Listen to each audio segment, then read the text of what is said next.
Você já parou para pensar que a sua empresa pode estar pagando impostos a mais? O nosso sistema tributário é bem complexo e é comum as empresas pagarem mais do que o devido.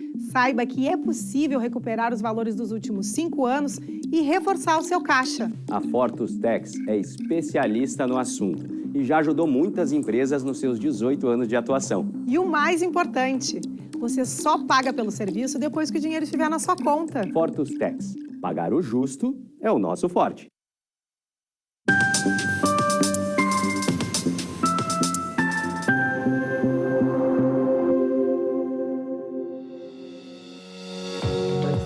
Olá, estamos começando agora o programa Papo Certo de hoje.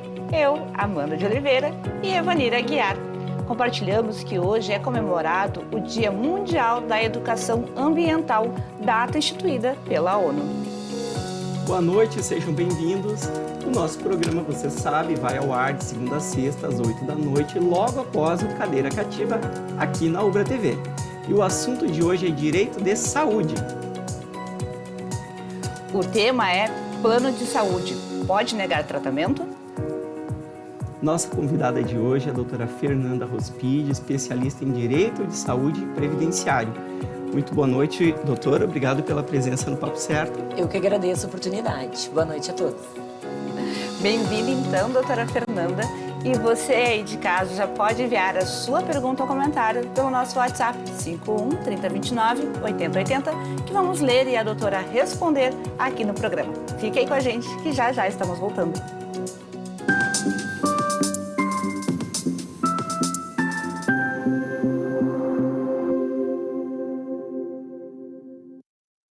Tá difícil encontrar o profissional certo para a sua empresa? Precisa de alguém detalhista para aquela vaga no financeiro? Quem sabe um criativo para o marketing? Ou ainda, alguém focado em resultados? A Fortus RH utiliza técnicas de seleção e processos estruturados, realizando entrevistas, aplicando provas e testes específicos. Tudo isso para buscar a pessoa certa para a vaga certa. Fortus RH. Conectar pessoas é o nosso forte.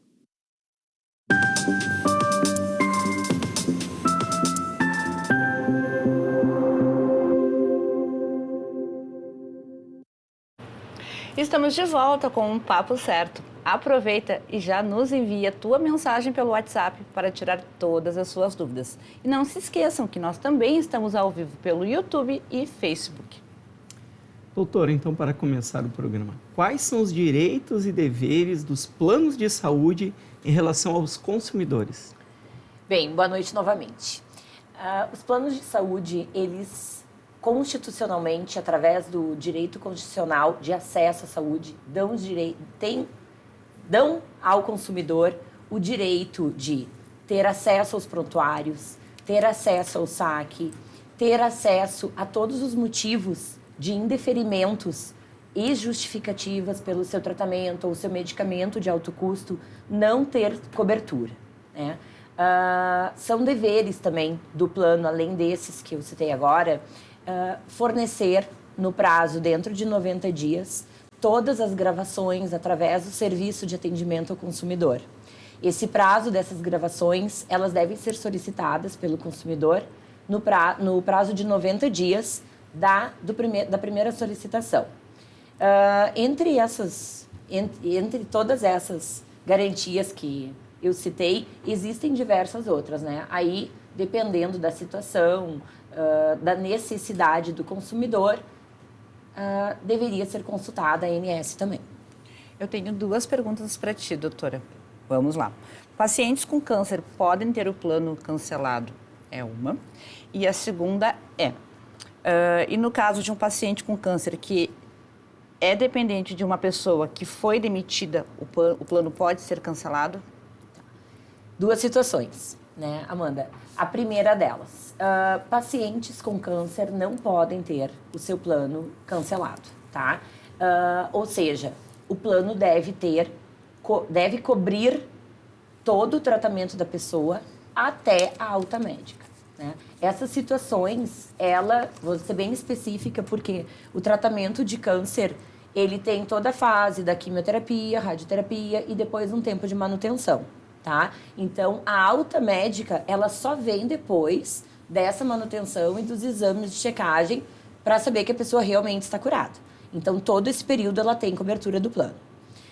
Em relação à segunda pergunta que tu fizeste, que é uma pessoa que foi demitida, é isso? E o doente, ele é dependente. Então. Ah, tá. E ele é quando o doente é dependente, desculpa. É a mesma situação, também não pode, tá? Ter o plano cancelado. Por exemplo, digamos que o titular não esteja mais com o seu plano vigente, mas ele tinha um dependente que foi diagnosticado de câncer.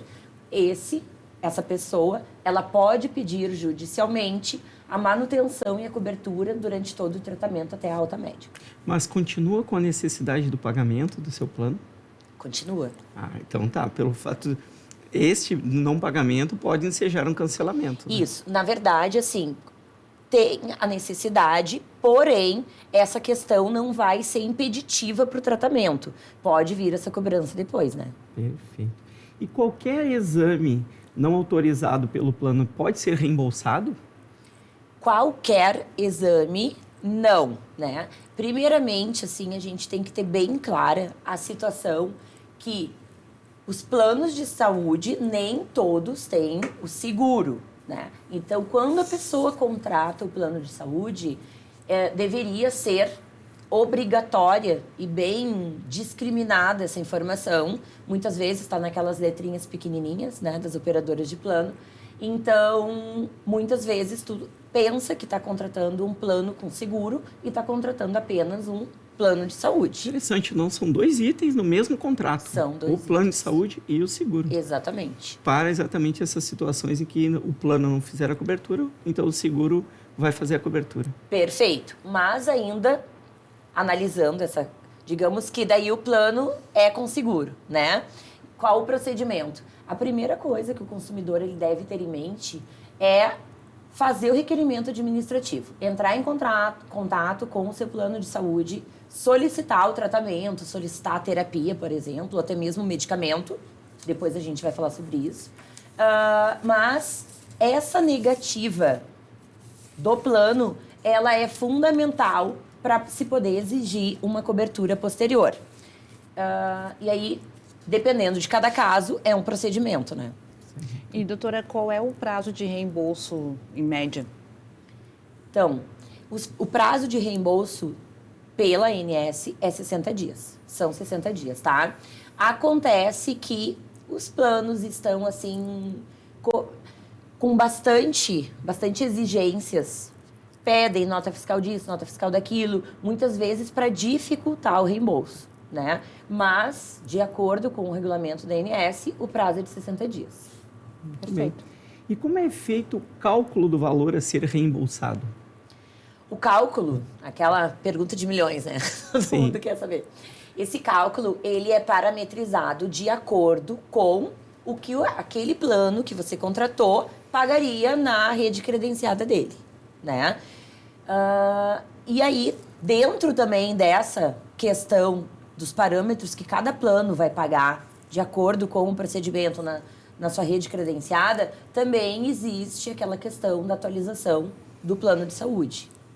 Como seria isso? Assim, anualmente os planos de saúde, eles são reajustados. Ou seja, muitas vezes, na maioria dos casos, os reembolsos não sofrem o mesmo reajuste.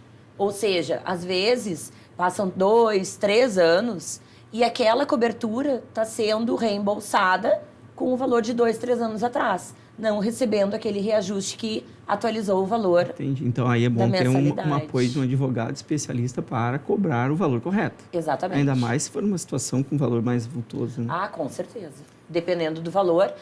Para valores pequenos, né, até a pessoa consegue regularizar isso até através da ANS, né? Mas para valores mais altos, até mesmo internações, coisas assim, vale a pena contratar e conversar com o especialista. Importante os telespectadores entenderem que esse reembolso não é o valor que a pessoa pagou pelo procedimento, enfim, pela consulta, e sim o valor em que aquele plano de saúde paga para os seus prestadores. Exatamente. Esse é o limite a ser reembolsado, né? O limite que ele pagaria.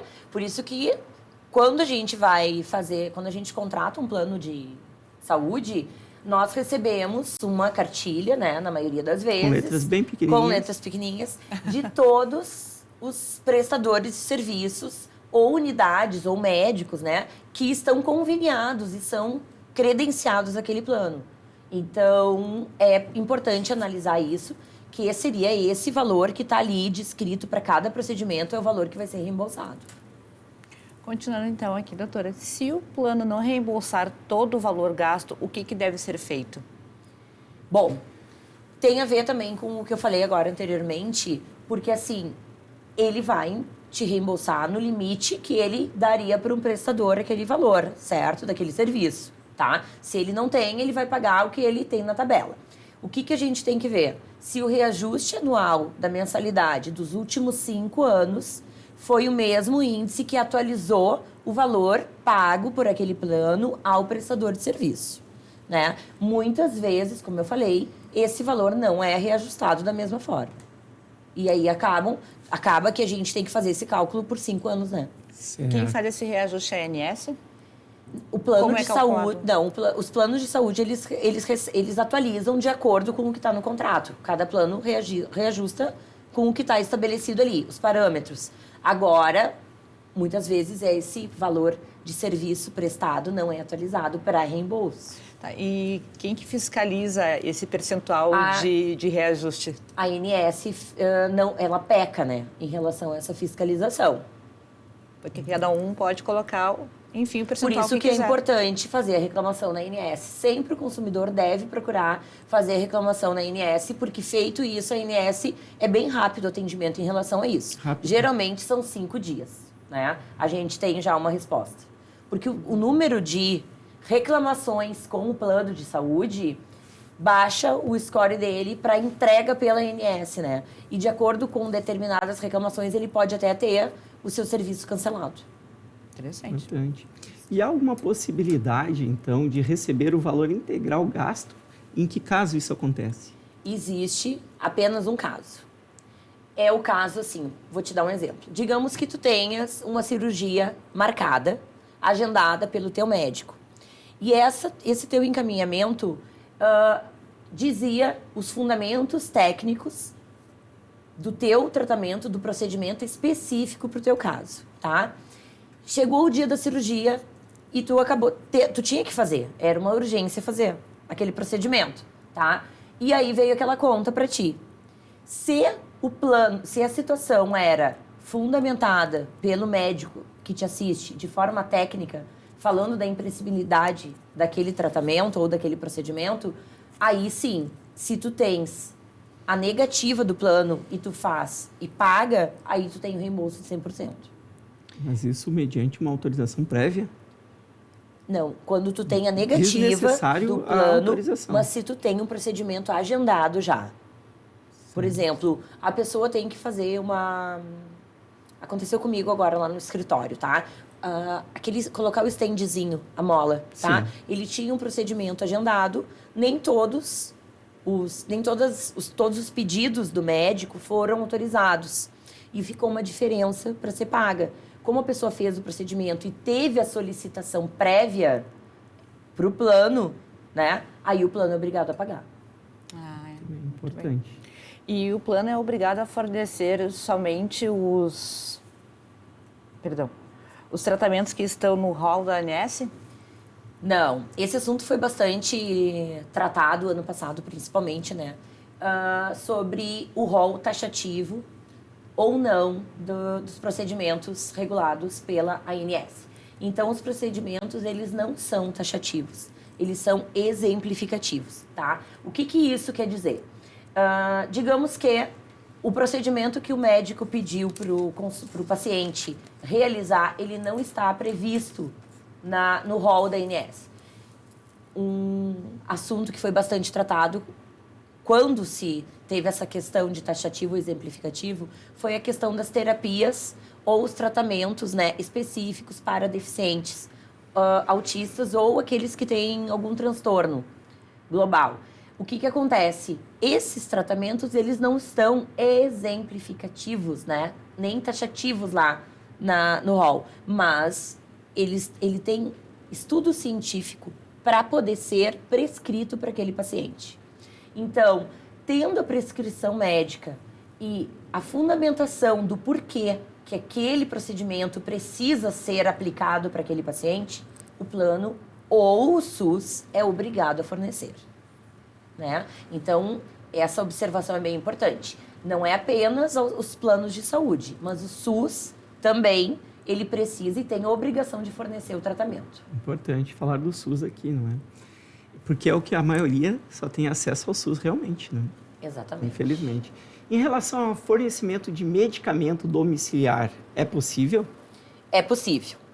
Essa questão, ela não é muito tratada e não é muito, assim, disseminada através das mídias, né? O que acontece?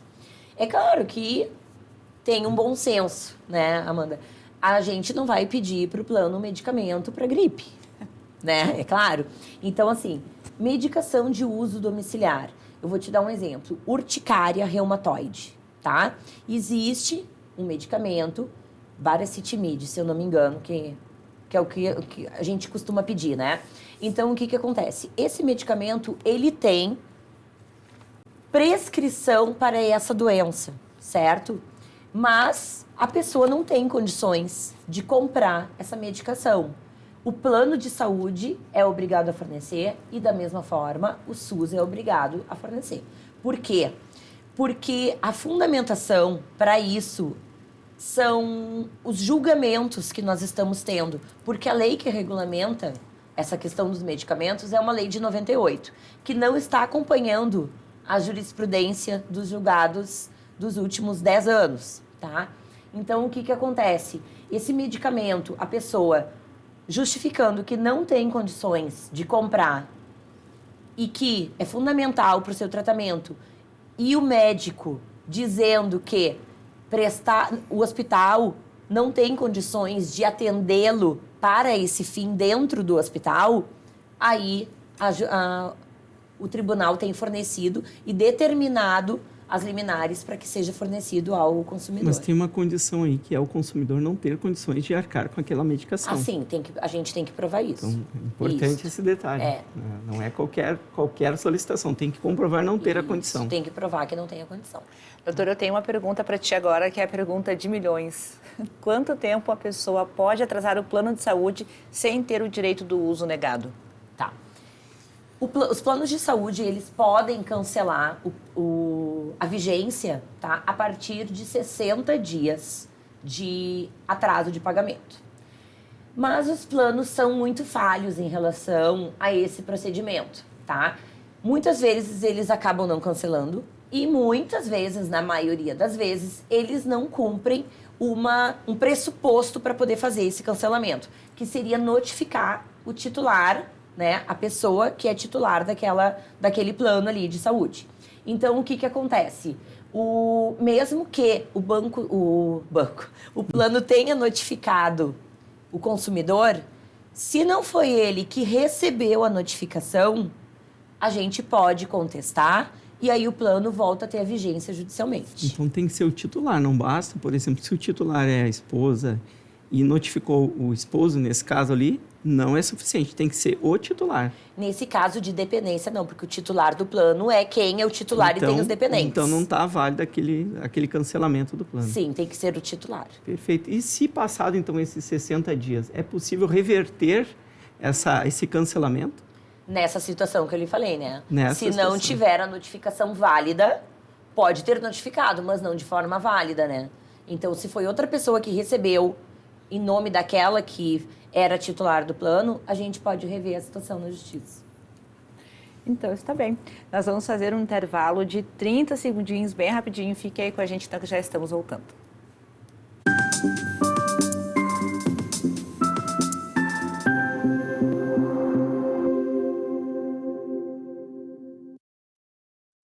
Em tempos de juros altos, margens reduzidas e incertezas, rever estratégias é fundamental para manter o seu negócio competitivo.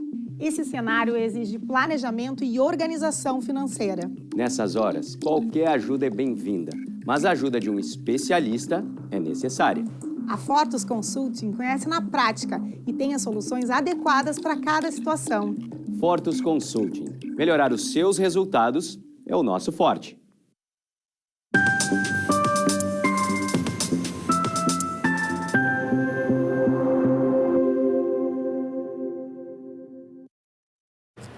O Papo Certo está de volta e aqui nós falamos sobre as diversas áreas do direito, empreendedorismo e saúde.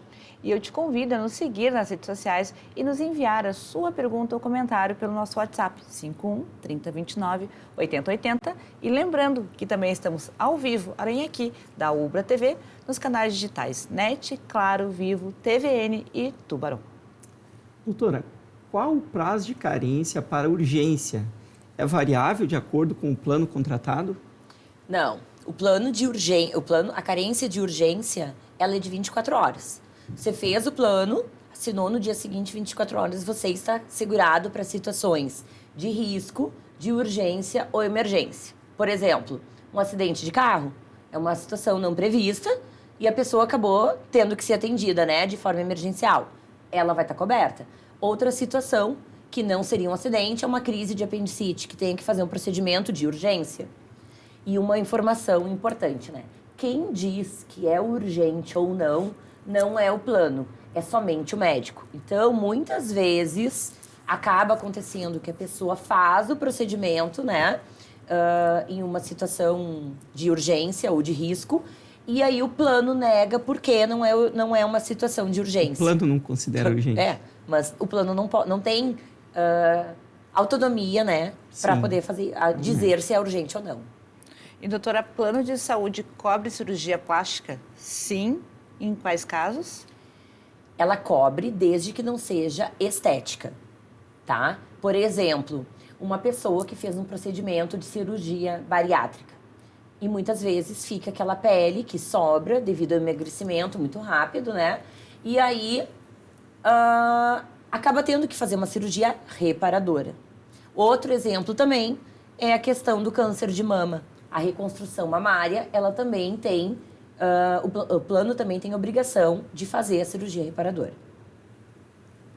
Dependente pode ficar com o plano após o falecimento do titular? Pode, mas muitas vezes acaba não se tornando viável, porque aí é obrigado os dependentes a pagarem a cota parte do titular.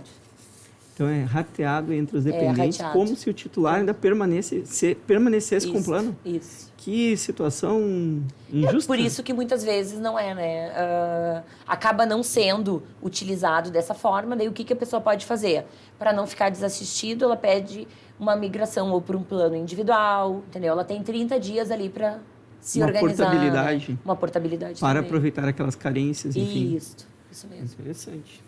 E gestante que contrata plano tem direito do parto completo coberto pelo plano? Sim, ela tem direito ao parto completo, né? Gestante que contrata, agora eu prestei atenção na pergunta, né? A que contrata, se ela contrata grávida, né? Ela não vai ter o direito porque o parto tem uma carência de 300 dias, tá? Para cobertura. Porém, também aqui nós temos uma exceção, que é a situação daqueles partos de urgência, em que ou a mãe, né, a futura mamãe ali, ela possa estar em risco ou a criança possa estar em risco. Então, da mesma forma que em diversos outros procedimentos, a gente tem que ter a indicação técnica para aquele procedimento antes do período. Aí ela vai ter direito ao parto coberto pelo plano. Então, se ela contratou o plano hoje, engravidou amanhã e porventura tem então parto antecipado no 7º mês, ainda não cumpriu a carência de 300 dias, mas por ser um parto com uma necessidade de urgência, neste caso ela tem a cobertura. Sim, com indicação médica tem. Muito bem. E filho nascido pelo parto em convênio, ele tem que cumprir as carências? Não precisa cumprir as carências. Tanto até nessa situação de urgência que a gente conversou agora, se a pessoa teve uma situação de urgência e acabou tendo parto pelo plano, o bebê que nasce, né, ele tem 30 dias ali para ainda de cobertura pelo plano, mesmo que tu não coloque ele como dependente, por 30 dias pode utilizar, tá? E aí ele não tem direito não tem que cumprir nenhuma carência se o parto foi feito pelo plano. Importante não esquecer este prazo de 30 dias para colocá-lo como dependente, porque exato. se passar esses 30 dias e a pessoa não colocá-lo como dependente, terá sim que cumprir a carência, é isso? Sim, exatamente. É, muita atenção aí neste prazo. Verdade, muita atenção. E agora nós vamos ler as mensagens dos nossos telespectadores. Eu tinha plano pela empresa e fui demitida. Tem como eu continuar com o plano? É da Fernanda da Lomba do Pinheiro. Então, Fernanda, tem sim como tu continuar com o plano. Essa extensão, que se chama, né, a gente pode manter de 6 meses a 24 meses. Mas nós temos que avaliar se o teu plano de saúde, ele tinha contribuição da tua parte. Por exemplo, se tinha mesmo que uma pequena parte de desconto no salário dela, para contribuição do plano, ela tem direito à prorrogação. Muito bem. E o SUS, ele é obrigado a fornecer medicamentos, inclusive os de alto custo? Sim, pelo direito constitucional, né? Eu sempre falo que a Constituição, ela não é apenas um papel, né? Ela garante o acesso de qualquer indivíduo a direito de saúde, tá? Então, assim, existindo a indicação médica e a pessoa não tendo condições de adquirir aquele medicamento, e é aí aquela pessoa que tem aquela indicação daquele remédio vai se colocar numa situação de desigualdade entre os outros por não conseguir fazer o seu tratamento de forma adequada, o SUS ou o plano tem o dever de fornecer o medicamento. Nós temos mais uns 2 minutinhos de programa, então vamos tentar dar uma aceleradinha aqui. Mesmo quem tem plano de saúde pode processar o SUS, telespectador não identificado? Pode sim. Muitas vezes, né, a pessoa, nesses casos de medicamento de alto custo, a pessoa não quer processar o plano de saúde porque se sente assim que vai ser prejudicada, que o plano pode prejudicá-la depois. Acontece, não deveria, mas acontece muito isso, tá? E aí ela pode optar em processar o plano ou o SUS. Então, quais as garantias constitucionais que me dão acesso à saúde? Então, foi como eu estava conversando com vocês, né? O acesso à saúde é uma garantia constitucional e o acesso à justiça também, tá? O procedimento, por exemplo, de órteses, naqueles procedimentos cirúrgico, é um exemplo disso. A cirurgia reparadora do câncer de mama também é um exemplo disso. Os medicamentos de alto custo. E nosso programa chegou ao final. Muito obrigada, doutora Fernanda, então, por ter aceito o nosso convite. Muito obrigada pela oportunidade. Eu venho agradecer a você de casa por ter nos assistido e ao Davi do Master. E não se esqueçam que o Papo Certo é reprisado de segunda a sexta, às 7h30 da manhã, aqui na Ubra TV. Vamos nos despedindo. Amanhã às 20 horas estamos de volta. E estará conosco a doutora Ana Paula Goulart e falaremos sobre atraso na entrega de imóveis. E você também é nosso convidado. Esperamos vocês.